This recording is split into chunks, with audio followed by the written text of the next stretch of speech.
I talked to Jeremy Crawford about the new race feats that are included in Xanathar's Guide to Everything that allow you to be the most orcish orc or the most elvish elf that you can be. So Xanathar's Guide includes an array of feats that you can take, each of which is tied to one or more races in the player's handbook. And the idea behind these feats is for a player who basically decides, I want my elf to be the elfiest elf, you now have an option. I want my dragonborn to be the most dragonborny dragonborn, you now have an option or two here that you can take that delves into a particular aspect of one of these playable races, either their culture or their physical makeup or their magic, their history. These feats delve into things that are sometimes hinted at in the race's descriptions, but might not have in the player's handbook a game mechanic tied to them. So for example, elves often in our stories are referred to as having amazing accuracy with their weapons. Well, now there is a feat that is all about that elven accuracy. Similarly, drow in many of our stories have various magical abilities that the player's handbook drow doesn't have, but you can now take a feat that gives you some of those other abilities that often appear, especially in some of our Forgotten Realms fiction. Similarly, high elves, wood elves can take feats that tap into, in the case of wood elves, their ancient connection to primeval forests, and high elves can take a feat that taps into them having a bit stronger connection to the Feywild than other elves, except for their Eladrin cousins.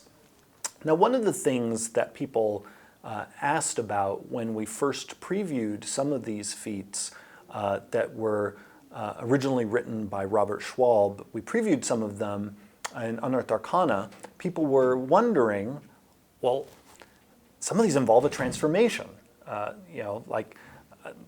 They imply physical change, they imply gaining of knowledge suddenly, and if you use the optional feat rule, you are getting feats not at first level, because since a feat replaces your ability improvement class feature, you're going to be getting it at a higher level than first level, unless you're a variant human, in which case you get a feat at first level. So people are wondering, well, does this physical transformation just suddenly happen? And the book talks about that very thing, that depending on the story you decide on with your DM, a transformation might indeed occur.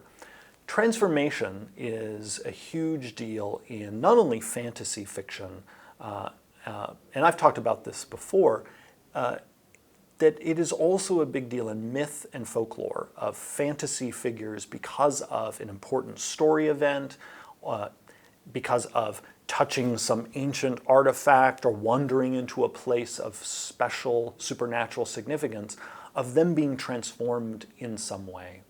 And so we invite people who take these feats, particularly ones that involve some kind of physical change, to think about a neat story for why is my character changing?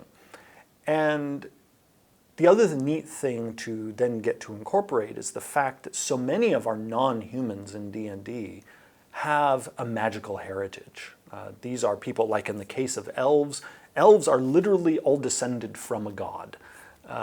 You have dragonborn who are connected to the extraordinary dragons. You have tieflings whose ancestry is tied to the fiends of the lower planes.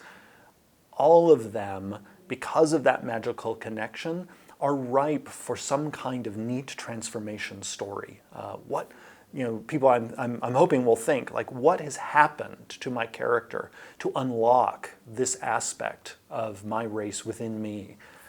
So I think these feats, in addition to giving some new toys to play with in terms of game mechanics, are also going to spark some fun new storytelling. You can find all of those feats in Xanathar's Guide to Everything. That book is available for purchase on dndbeyond.com, and you can find pre-order bonuses as well by clicking on the link in this video description.